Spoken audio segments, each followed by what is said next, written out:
So, thanks for watching another Glenn Maney Talks Chelsea. And yeah, uh, this afternoon it was Leeds United nil, Chelsea nil. And if I had to, if I had to describe that with one word, I would say toothless.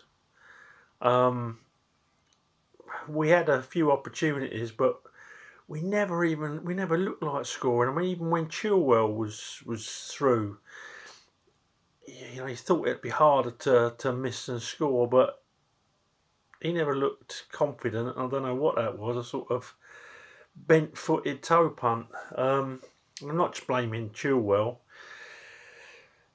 No one out on that pitch. I think Rudiger looked the most confident. He had two shots that brought saves from the goalkeeper, which is far more than the rest of them could say.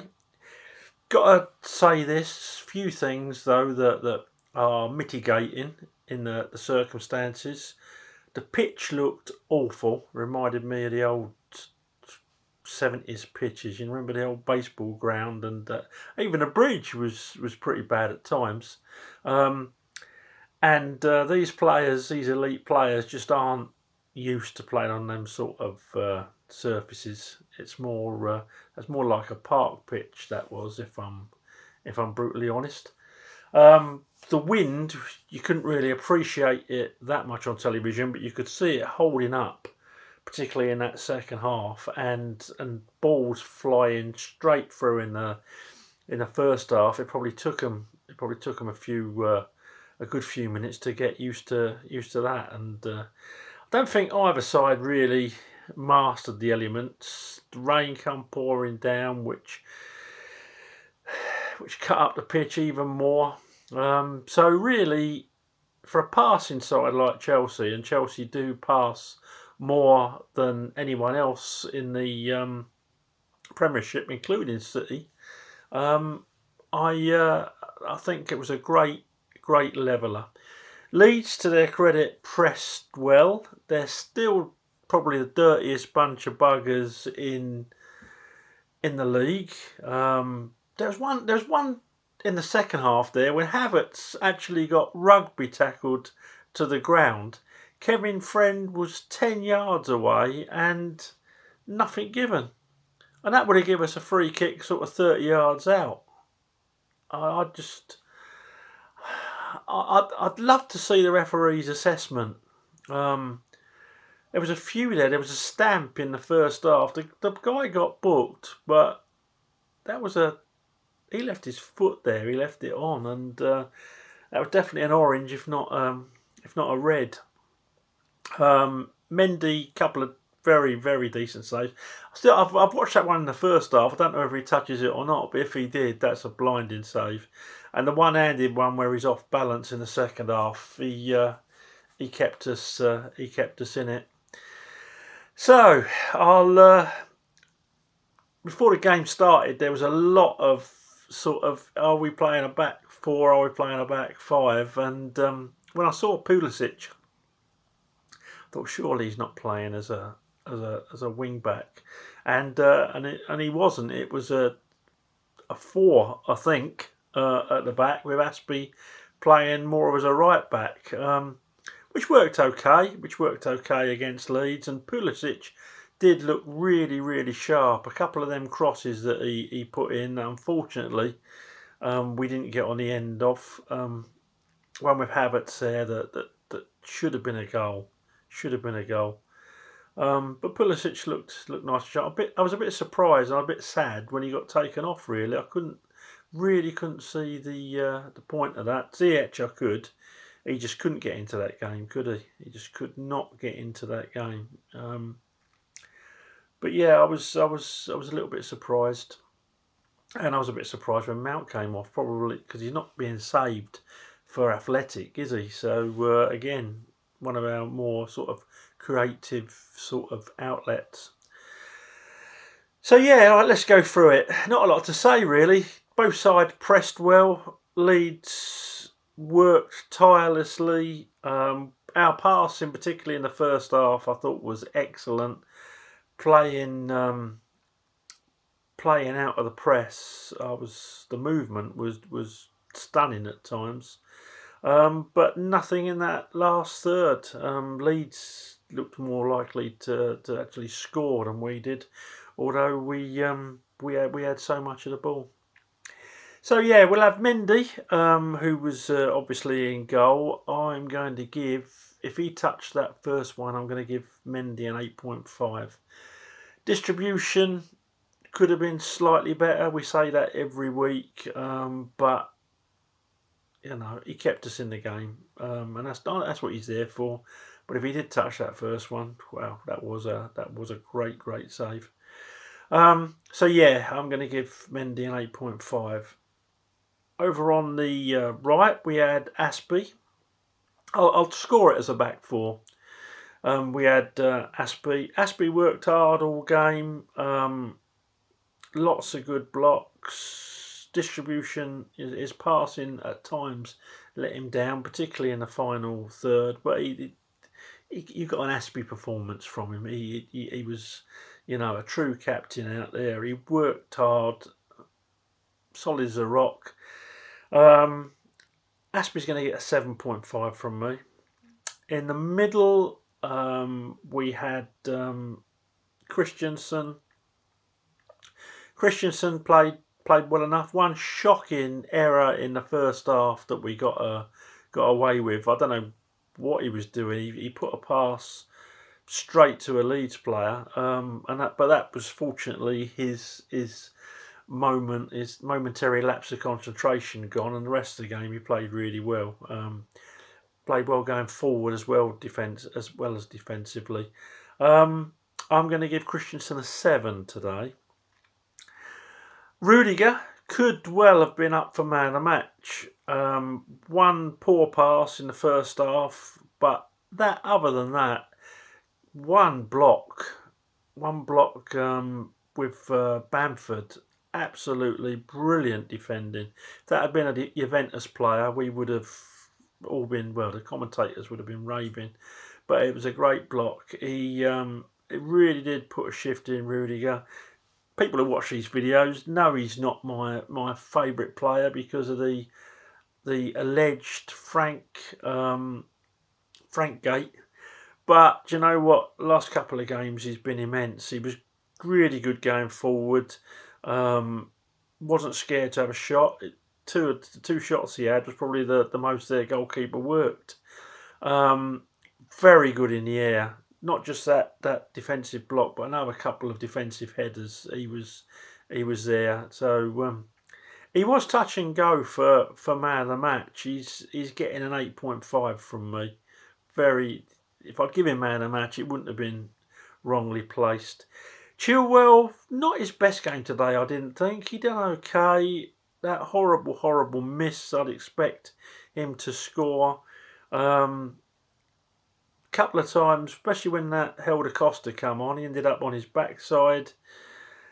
Not his greatest hour, or hour and a half, I should say. But not bad. Always willing to go forward. He gets a 7 from me. In midfield, Jorginho didn't do too bad. Not going to go through his failings again. I'll concentrate on what he did well. He was always competing. He was always putting a tackle in, even though, you know, more often than not, he just gets brushed aside. I know everyone says, "Oh, it's not his game, Glenn." Okay, fair enough. I'm old-fashioned. You know, I like my defensive midfielder to be able to tackle. But yeah, he to be fair to him, he won a few tackles as well as lost a few. Didn't get caught in possession as much today. Found it hard with the wind to put stuff forward, although he did try. A couple of them were, you know, looked like it was a greyhound practice that he banged forward. But no, Jorginho gets a 7 from me. 7.5 now, 7.5. Because the boy does put a shift in, no doubt about it. Kante, who is my particular man of the match, just edging it over Rudiger and Mount. Mount had a great game as well. Lots of effort. Everything good came from him. But anyway, I won't get. I always swerve either way, don't I? So sorry, folks. Kante gets a 9 from me. He's my Chelsea man of the match. He was actually my man of the match. I think he went to Roberts, didn't it? Yeah, well, he done okay, but Kante was everywhere. If you look at the ground covered, the passes made, the recoveries, he was everywhere. So Kante, my personal man of the match, gets a 9. Mount gets an 8.5. Thought he was everywhere. Bit surprised when he went off, to be honest. I know they had to change something, but I wouldn't have changed that. I'll be honest. If anything, I would have probably took Jorginho off and put a more forward, more forward thinking player on, because it is 2 points lost. It is 2 points lost when you're going for that fourth place. So I'm pretty much, with 20 minutes to go, throw your hands in and let's see what comes out. So yeah, Mount gets an 8.5 from me. Then we had Ziyech. He just couldn't get in the game. He just could not get in the game. I'll give him his due. He put a lot more running in than he has done of late. Couple of decent tackles as well. A couple of forward balls. Again, that wind was hard to gauge, particularly for a player like Ziyech. Sorry, I'm falling asleep here.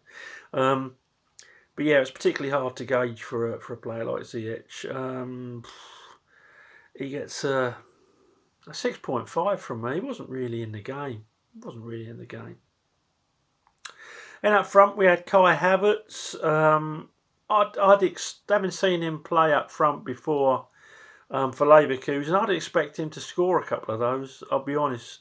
Your centre forwards got to put a couple of them away. I was watching Drogba's greatest 100 goals. Well, not greatest 100 goals. Drogba's 100, and some of them, he would have put a couple of them away for fun today. But I think Havertz has got it in his. I'll tell you what he did look today. He looked physically a lot better. A lot better. He's getting stuck in. There's one bit in the first half I really liked when he shoulder barged the guy off the ball. I think it's the guy that plays for England. I can never remember his name at the back. But yeah, he done all right. I expect him to finish, but so Kai Havertz gets a 7.5 from me. And Pulisic, he looked sharp. Yeah, I was surprised when he came off. I don't know if Tuchel just don't fancy him or what, but I like him. I really think he's a weapon in the armoury. But he does need minutes, and that's fair enough. He's gonna get injured. We know he's gonna get injured. So play your other wingers then. Callum Hudson-Odoi is going to get plenty of minutes. So Ziyech, it's because we know all three of them are a bit injury prone. So use your weapon when they're at their best. And Pulisic, I thought it was unlucky to get taken off.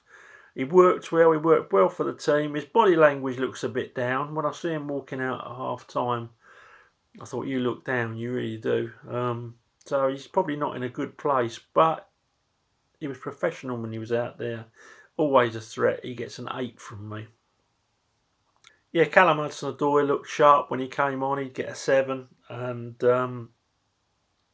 Werner, he didn't have a lot of time, did he? He didn't have a lot of time. I don't like scoring the subs. In fact, you know what? I'm not going to score the subs. Take away what I said about Callum.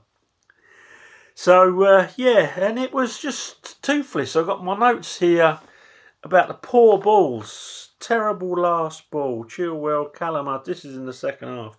Chilwell, Callum Hudson-Odoi, Christensen, Callum Hudson-Odoi. Too hard for James. Yeah, it was very disappointing, that last third. But I say, we don't know exactly what those conditions were like because Leeds weren't an awful lot better, were they? That's all I've got to say, really. Onwards and upwards. We've got Athletic go on Tuesday. I'm looking forward to that. Hope it's another clean sheet there because then we're definitely through. It's going to be hard when I see some of these fans talking about being the last 8. We're a long, long way from the last 8 yet, and Atletico Madrid are no mugs. So let's not get too ahead of ourselves. Although obviously, it's good to be optimistic. So that's me, onwards and upwards, Atletico Madrid on Tuesday. I shall speak to you all then. Let me know what you think. If you like these videos, please subscribe to the channel. If you totally disagree with me, that's fine too. That's the beautiful thing about football. That's why we all love the game. But leave your comments, leave your thoughts, and I always read them. I always try and get back to people. Might be a couple of days, but I always do get back to them. That's the great thing about football, isn't it? We've all got different opinions. Okay, thanks for watching, and speak to you Tuesday. Up to Chelsea.